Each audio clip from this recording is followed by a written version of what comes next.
Hi, I'm Seamless, and this is the 10th 20K tutorial video. I think it's the 10th one. I'm pretty sure it's the 10th one. If it's not, then it's not, but point being, it's another one. This one was requested by Reddit user exemplified underscore, and it's about a Soulero bass on his track Native. Pretty much the one that happens throughout the whole way. Anyway, there's actually a name for this kind of bass. It's called an acid bass. It's pretty straightforward and not terribly complicated. There's a number of ways you can accomplish it. I chose to do it with Harmer.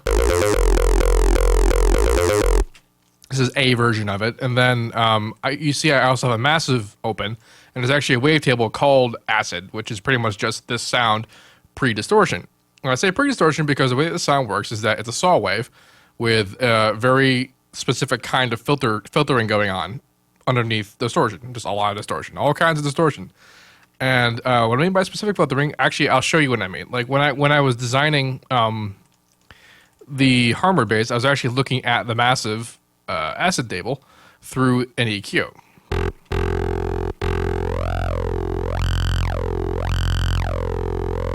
I was looking at its behavior in here. So we can kind of see that the acid type sound is basically the result of a two-pole, basically a two-pole low-pass filter. And by that I mean something that looks kind of like this.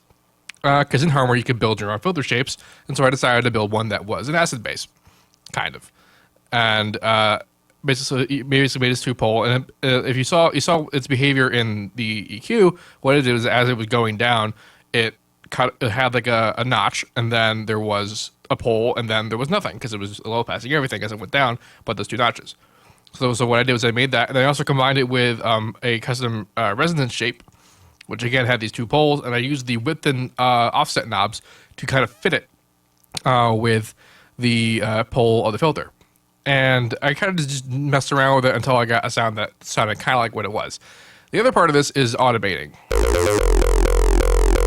You can see the filter knob here is moving, not a whole lot, but however the automation is 100%.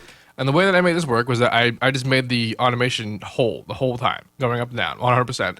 And then if you double click on the automation clip, you can go in here and you can actually change the min and max settings. And so I just kind of zeroed in on where I thought it sounded fine.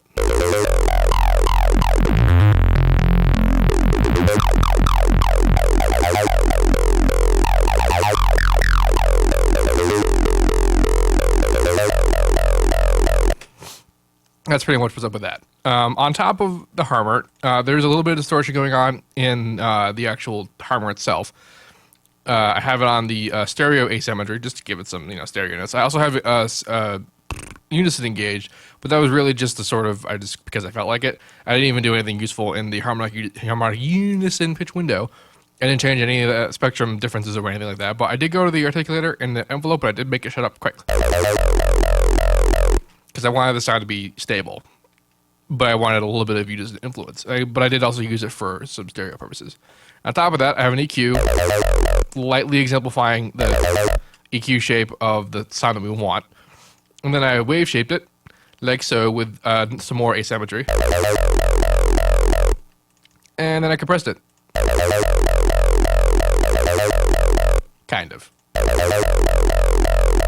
A bit of light compression. You could go harder, but I didn't really feel the need to. In fact, I'm going to replace this with a limiter.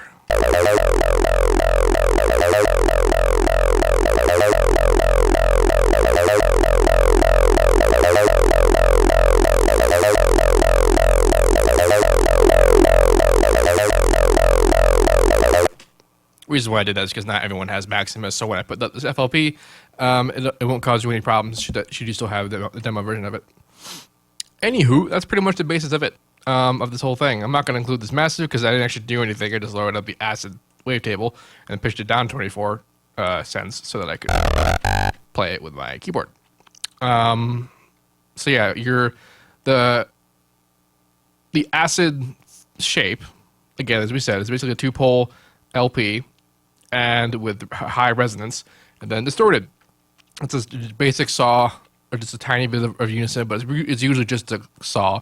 It's cleaner if it's just a single saw. And then, or If you have massive, load up the acid wavetable. That's pretty much it. Like, this would save you, some work. But you can do more interesting things with Harmor, like with the like the actual tone. You can change it a bit with the width settings of the resonance type.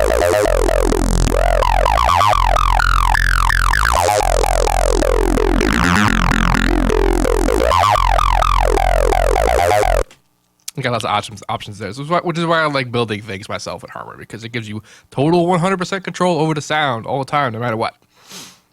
All right, that's it. Moving on.